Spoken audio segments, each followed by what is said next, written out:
ETV YouTube channels లో మీ వ్యాపార ప్రకటనల కోసం ఈ నంబర్కి కాల్ చేయండి. పెళ్లి పుస్తకం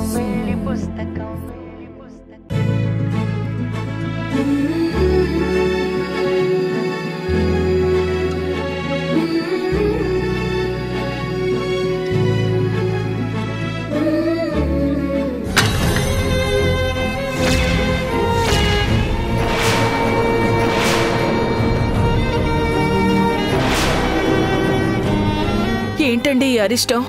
అంతా బాగుండాలి అనుకున్న టైంలో ఇలా జరిగింది. అనుకోకుండా చెయ్యి తగిలి గిన్నె కింద పడితే అది పొరపాటు అవుతుంది, అపశకునం కాదండి. చేతికి పెట్టిన గోరింటాకు ఎర్రగా పండితే మంచిది అంటారు. అంతవరకు ఓకే, కానీ అంతకు మించి సెంటిమెంటల్గా ఫీల్ అవ్వకూడదు. ప్రతి విషయంలోనూ ఇలా నెగిటివ్గా ఆలోచించుకుంటూ పోతే ధైర్యంగా మనం ఏ పని చేయలేం. కరెక్ట్ పప్పా. అలా చెప్తే కానీ ఈ ఓల్డ్ లేడీస్ కి అర్థం కాదు.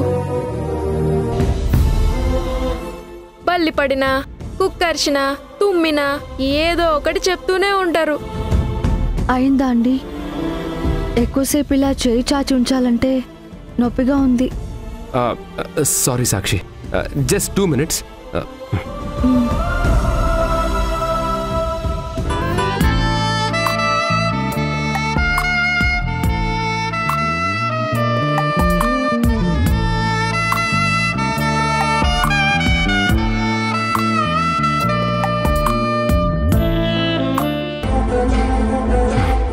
Finish సాక్షి. రాదు రాదు అంటూనే చాలా బాగా గోరింటాకు పెట్టావు పప్పా. థ్యాంక్స్ సిద్ధు. అమ్మా, నీకు నచ్చిందా? Thank you. టెడ్డీ గానీ డిజైన్స్ చూస్తే తనకు కూడా సేమ్ డిజైన్ పెట్టమంటుంది పప్పా. కళ్యాణ్తో నా పెళ్లి జరగడం నిజం.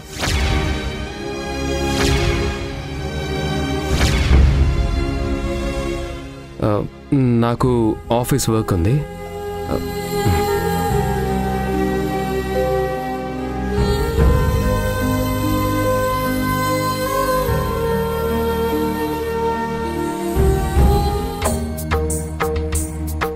దాసు, నేను మళ్ళీ చేస్తాను.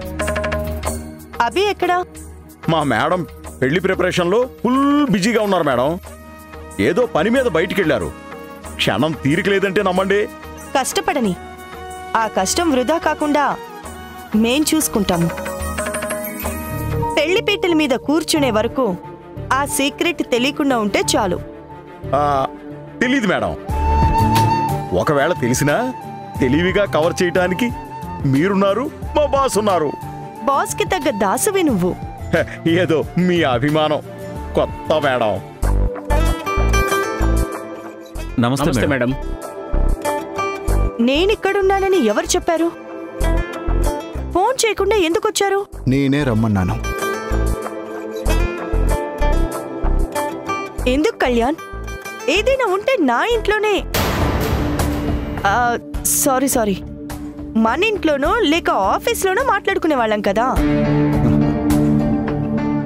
చూడండి, ఇక్కడ పెళ్లి ఏర్పాట్లు జరుగుతున్నాయి.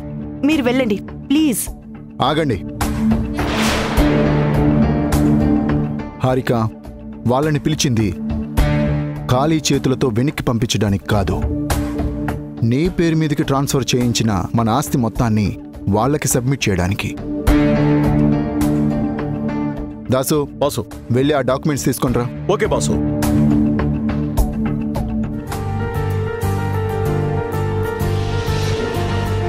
బాసు, ఇదిగోండి, మొత్తం క్షుణ్ణంగా ఇప్పుడే చెక్ చేసుకోండి. అవసరం లేదు సార్. లాస్ట్ టైం మిమ్మల్ని మీట్ అయినప్పుడు మీ గురించి తెలీదు. ఇప్పుడు పూర్తిగా తెలుసు కాబట్టి వెరిఫికేషన్ చేయడం వేస్ట్ అని నమ్మకం కలిగింది. Thank you. చూసారా, ఒక్కరోజు మాట్లాడినందుకే మీరు అంతగా కనెక్ట్ అయ్యారంటే నేను తన కోసం అన్నీ వదులుకోవడం రాంగో రైటో మీరే చెప్పండి. పర్ఫెక్ట్ హారిక గారు, మీరు పర్ఫెక్ట్, మీ పేరు పర్ఫెక్ట్. హారిక గారు, దూరం అవుతుందనుకున్న అదృష్టాన్ని కళ్యాణ్ గారు తీసుకొచ్చి మీ చేతిలో పెట్టారు. చాలా తొందరలోనే కోట్లల్లో లాభాన్ని చూడడానికి సిద్ధంగా ఉండండి. ఉంటామండి. ఉంటానండి. Thank you.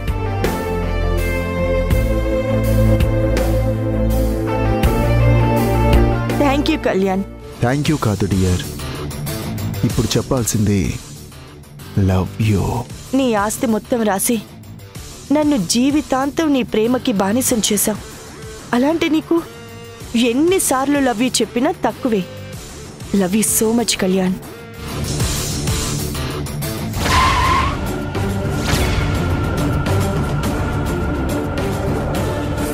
బిజినెస్ అంటే నాకు ఇష్టమని, ఇంత రిస్క్ చేస్తావని అస్సలు ఊహించలేదు.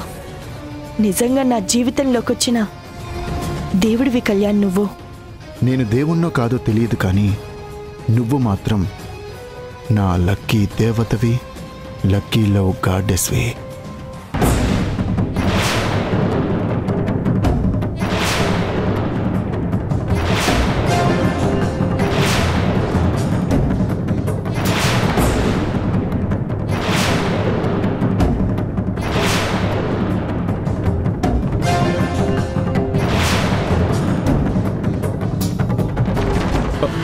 బాసు, అభి మేడం.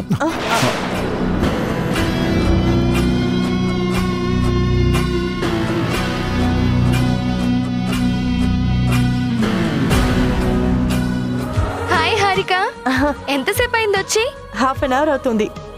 నీకోసమే వెయిట్ చేస్తున్నాను. నువ్వేమో చాలా బిజీగా ఉన్నావని కళ్యాణ్ చెప్తున్నాడు. అంటే ఎన్నో రోజుల నుంచి వెయిట్ చేస్తున్న మూమెంట్ కదా హారిక, అందుకే ప్రతి చిన్న విషయాన్ని నేనే దగ్గరుండి చూసుకుంటున్నాను.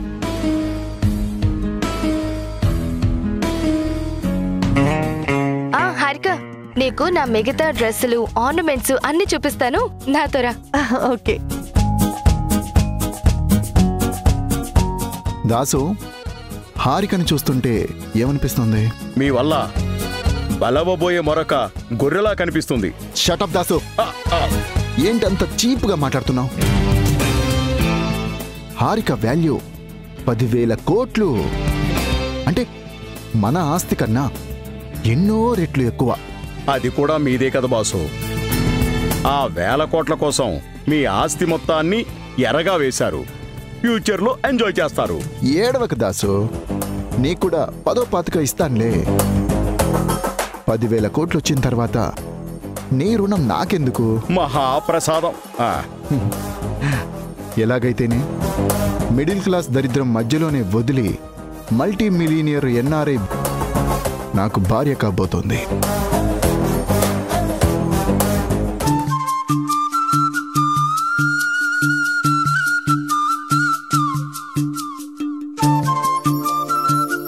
చేతికి పెట్టిన గోరింటాకు ఎర్రగా పండితే మంచిది అంటారు. నా మొగుడు మంచోడని నీకు కూడా తెలిసిపోయిందా?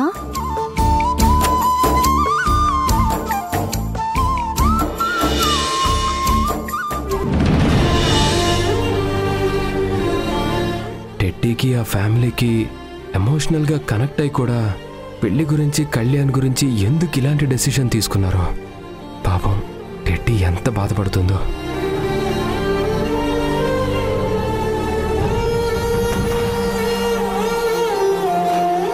ఇప్పటి వరకు బాగానే ఉన్నారు కదా, ఏమైంది సడన్ గా?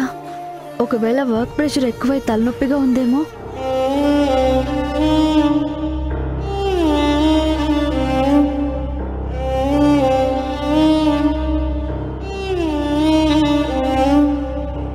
అసలే తలపోటుతో ఉన్నారు, నన్ను చూసి సీరియస్ అవుతారేమో.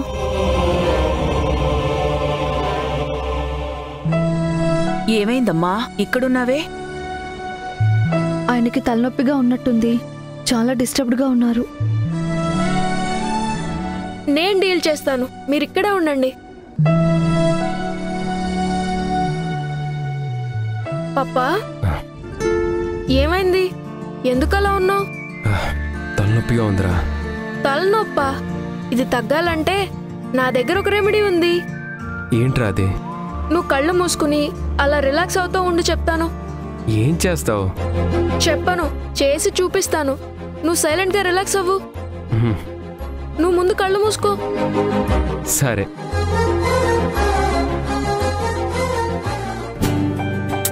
వెళ్ళమ్మా, వెళ్ళు.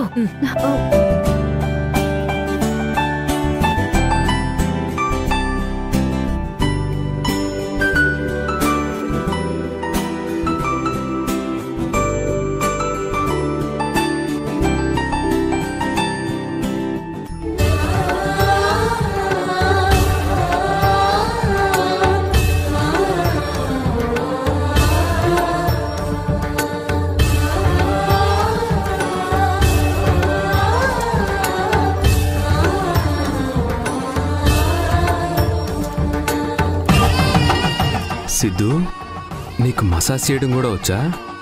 చాలా బాగా చేస్తున్నావు. నీ చేతులు కూడా చాలా సాఫ్ట్గా ఉన్నాయి.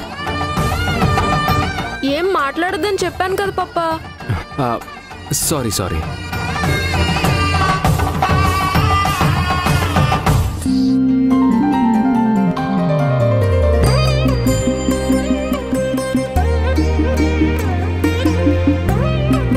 అంతే పప్పా, అయిపోయింది.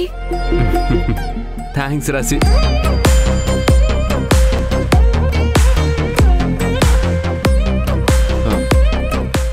నువ్వేంటి ఇక్కడ? ఇప్పటి వరకు బాంబు రాసింది నువ్వా? అవునండి. సిద్ధు, నువ్వు చెప్పిన రెమెడీ ఇదేనా? నీకు రాకపోతే ఊరుకోవచ్చు కదా. సాక్షిని ఎందుకు పిలిచావు?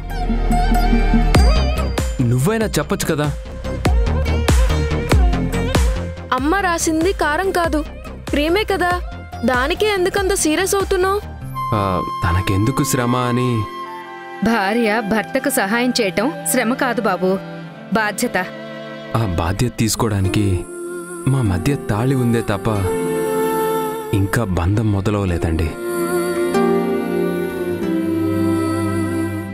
గత కొన్ని రోజులుగా మీరంతా నన్ను సాక్షిని కలపడానికి చేస్తున్న ప్రయత్నాలన్నీ తెలుసు. కానీ తన మనసులో ఆ ఉద్దేశం లేనప్పుడు అదంతా వృధా ప్రయాస అవుతుందని మీరు తెలుసుకోవడం లేదు. నా మనసులో లేదు సరే, మీ మనసులో ఏముంది?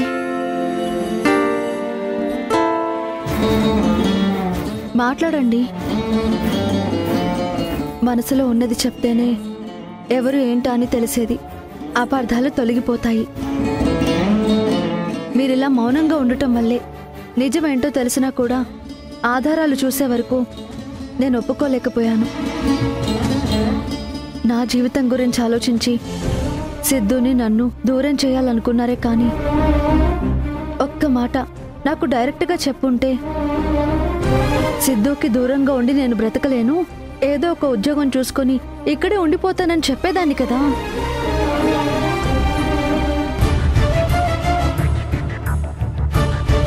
మా అమ్మ బాధ్యతను కూడా మీరే తీసుకుని పెళ్లి చేయాలనుకున్నానని చెప్పకుండా పేరయ్యని ఇంటికి తీసుకొస్తే మీరు రెండో పెళ్లికి సిద్ధమయ్యారు అనుకున్నాను. గుడిలో పేరయ్య కలిసి నిజం చెప్పే వరకు ఆ సంబంధాల ప్రయత్నాలు నా కోసమని తెలియలేదు. నన్ను క్షమించండి. ఎన్ని రోజులు మీ గురించి తెలుసుకోలేక కోపంగా ఉన్నాను. నా మాటలతో మిమ్మల్ని బాధ పెట్టాను.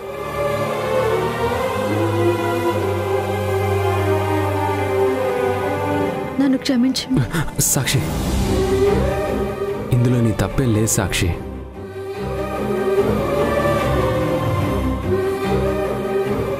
నీ స్థానంలో ఏ అమ్మాయి ఉన్నా అలానే ఆవేశపడుతుంది. నిన్ను బాధ పెట్టినందుకు నేనే సారీ చెప్తున్నాను. లేదండి, నేనే మిమ్మల్ని ఎక్కువ బాధ పెట్టాను. సారీ. బాబోయ్, చాలా ఆపండి. మీరిద్దరూ సారీలు చెప్పుకోవాల్సిన అవసరమే లేదు. ఇద్దరు కలిసిపోయారు కదా. పప్పా, యు ఆర్ ద బెస్ట్. అమ్మ, నువ్వు, నేను, అమ్మమ్మలు, మనమంతా కలిస్తే బెస్ట్ ఫ్యామిలీ. ఈ హ్యాపీ మూమెంట్లో ఒక సెల్ఫీ తీసుకుందాం. నేను వెళ్ళి ఫోన్ తీసుకొస్తాను. మీ ఇద్దరికి పెళ్లి జరిగి ఎన్నో రోజులైనా ఇప్పుడే మా కంటికి భార్యాభర్తల్లా కనిపిస్తున్నారు. పెళ్లి తర్వాత జరగాల్సిన ఆ కార్యం కూడా జరిగిపోతే మీ సంసారం పరిపూర్ణం అవుతుంది. లక్ష్మి గారు, ఇప్పుడే మనం గుడికి వెళ్ళి పంతులు గారితో కార్యానికి ముహూర్తం పెట్టమని అడుగుదాం. ఇప్పుడు అవన్నీ ఎందుకంటే? ఎందుకేంటి బాబు, పెళ్ళైన తర్వాత జరగాల్సిన ముచ్చట్లు జరగాలి. వద్దనకూడదు, ఆపకూడదు. అది కాదండి. సాక్షి అంటే మీకిష్టం ఉందా లేదా? ఉంది, కానీ ఇష్టం ఉన్నప్పుడు ఈ కానీలు అణాలు ఎందుకండి? మీ మంచి చూసుకోవడం, అన్ని పద్ధతుల ప్రకారం జరిపించడం పెద్దలుగా మా బాధ్యత.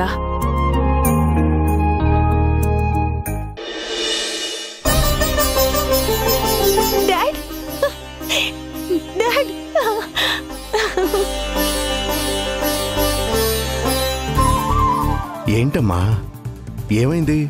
ఎందుకింత ఆనందంగా ఉన్నావు? ఇదిగోండి, మీరే చూడండి.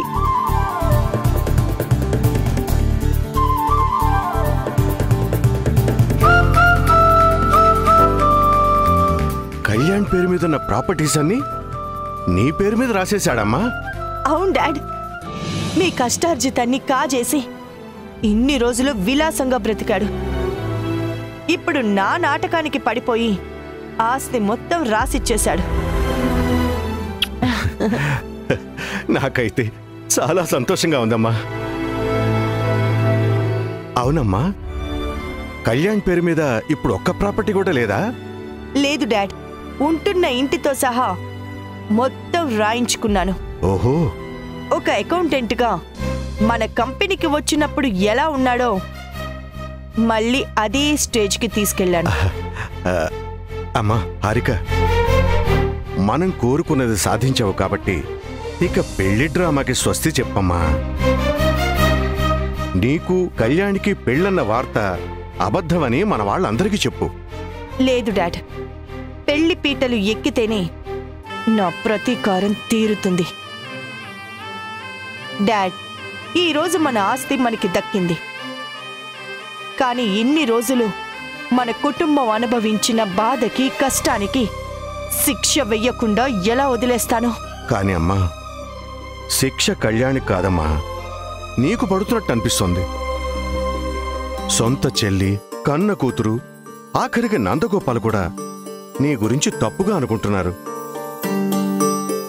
తనూజ, టెడ్డీ బాధను చూస్తుంటే నువ్వే నీహారికవని చెప్పేయాలనిపిస్తోంది.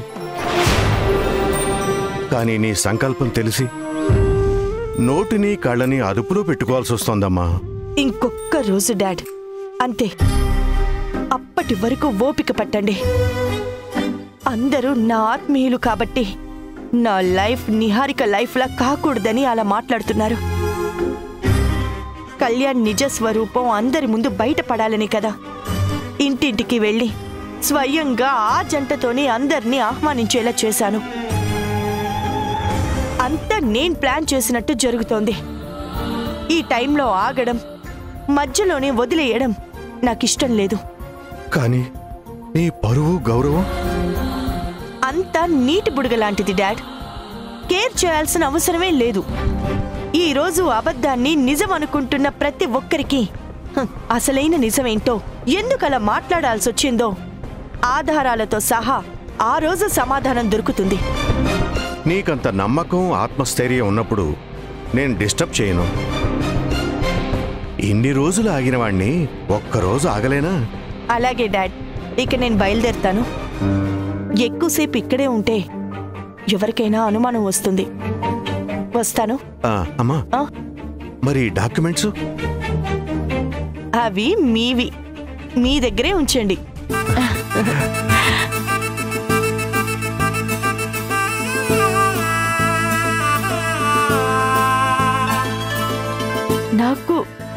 నాకు సెల్యూట్ చేస్తున్నారేంటి డాడ్? నువ్వు సాధించిన విజయానికి చేతులెత్తి మొక్కాలి. కానీ వయసు అడ్డం వచ్చి ఇలా సెల్యూట్ చేస్తున్నానమ్మా.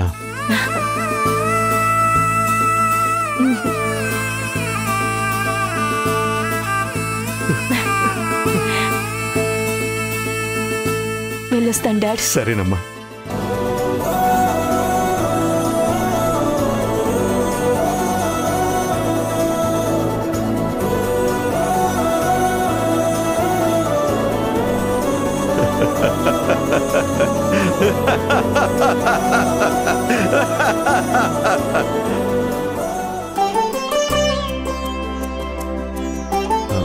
సాక్షి, అత్తయ్య గారు చెప్తే నమ్మందానివి పేరయ్య మాట ఎలా నమ్మావు? అంటే ఏంటి, నేను అబద్ధం చెప్తున్నాను అంటున్నారా? కాదు, అంతకన్నా బలమైన కారణం ఏమైనా ఉందా అని అడుగుతున్నాను. చెప్పు సాక్షి, ఎన్నో రోజుల కోపం ఒక్కసారిగా ఎలా కరిగిపోయింది? మీ మనసులో మాటలు చదివాను కాబట్టి. చదివావా? ఎలా?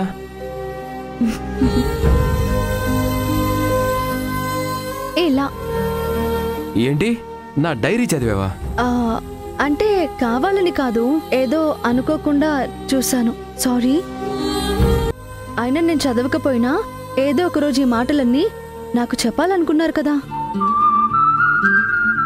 ఇందులో రాసిన రాతలన్నీ డైరెక్ట్గా మాట్లాడుంటే ఏ ప్రాబ్లం వచ్చేది కాదు కదండి. అంటే అంత ధైర్యం రాలేదు, నువ్వు విని అర్థం చేసుకుంటావన్న నమ్మకం లేదు, అందుకే అన్నీ రాసి పెట్టుకున్నాను. రాసి పెట్టుకోవడమే కాదు, దాచిపెట్టుకున్నారు. నేను చూడకపోయి ఉంటే ఎప్పటికీ తెలిసేది కాదేమో. ఇది చదివిన తర్వాత మాత్రం నేను చాలా ఇంప్రెస్ అయ్యాను.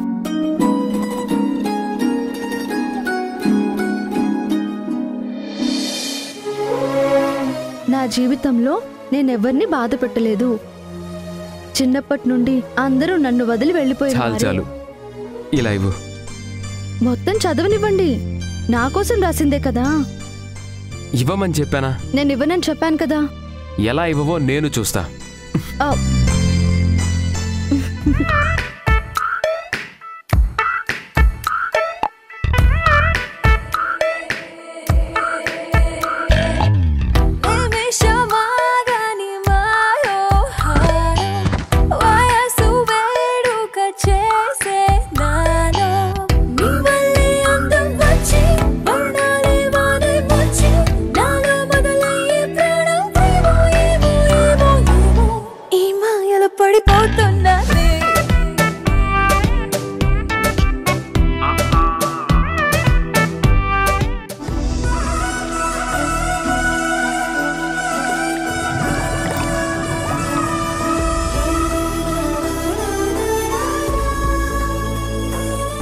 హారిక గారు కళ్యాణ్ని పెళ్లి చేసుకోబోతున్నారు. మరి అభిలాష్ వచ్చి శుభలేఖ ఇచ్చింది కదా. అభిలాష పేరు శుభలేఖల మీదే ఉంటుంది, కానీ పెళ్లి పీటలెక్కేది, తాళి కట్టించుకోబోయేది మాత్రం హారిక.